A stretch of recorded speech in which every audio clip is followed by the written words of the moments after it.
हंसों का एक झुंड समुद्र के तट के ऊपर से गुजर रहा था। उसी जगह एक कौवा भी मौज मस्ती कर रहा था। उसने हंसों को उपेक्षा भरी नजरों से देखा।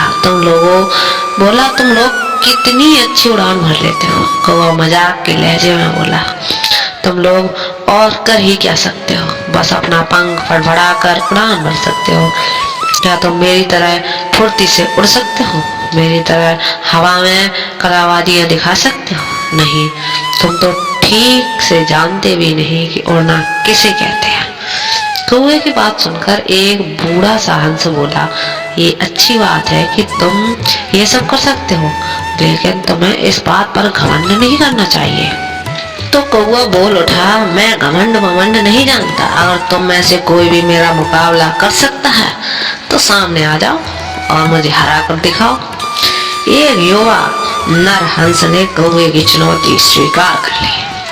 यह तय हुआ कि प्रतियोगिता 2 चरणों में होगी। पहले चरण में कौवा अपने करतब दिखाएगा और हंस को भी वही करके दिखाना होगा, और दूसरे चरण में कौवे को हंस के करतब दोहराने होंगे।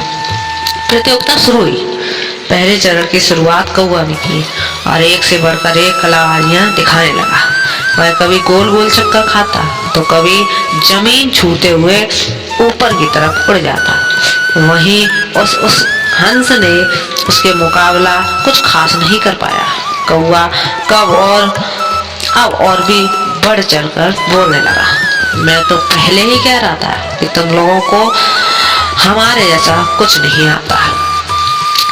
नैतिक शिक्षा देती इस कहानी का अपने बच्चों को जरूर सुनाएं। फिर दूसरा चरण शुरू हुआ। हंस ने उड़ान भरी और समुद्र की तरफ उड़ने लगा। कौवा भी उसके पीछे पीछे चला गया। ये कौन सा कमाल दिखा रहे हो, भला सीधे सीधे उड़ना भी कोई चुनौतियां हैं? सच में तुम मूर्ख हो, कौवा बोला। हंस ने कोई जवाब नहीं दिया और चुपचाप उड़ता रहा। धीरे धीरे वे जमीन से बहुत दूर होते गए और कौवा को बड़बड़ाना भी कम होता गया और कुछ देर में बिल्कुल ही बंद हो गया।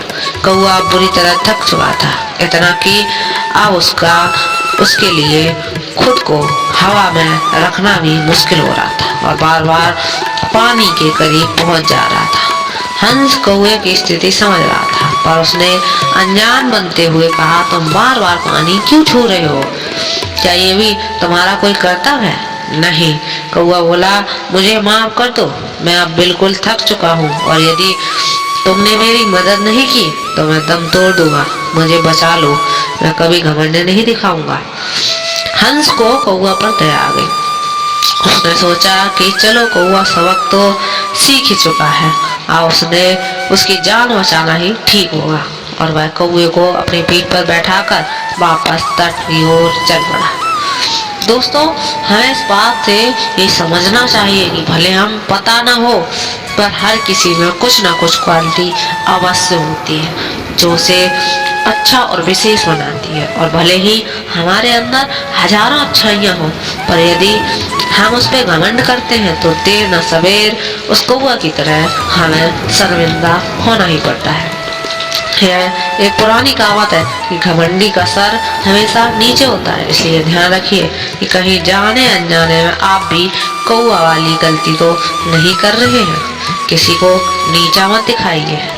हाँ, अगर आप में अधिक कलाबाजी है, अधिक जानते हैं, तो आप कह सकते हो कि मैं श्रेष्ठ हूँ, लेकिन आप ये कभी भी मत सोचो कि मैं ही सबसे सर्वश्रेष्ठ हूँ, क्योंकि आपसे भी अच्छे लोग कहीं ज्यादा अभी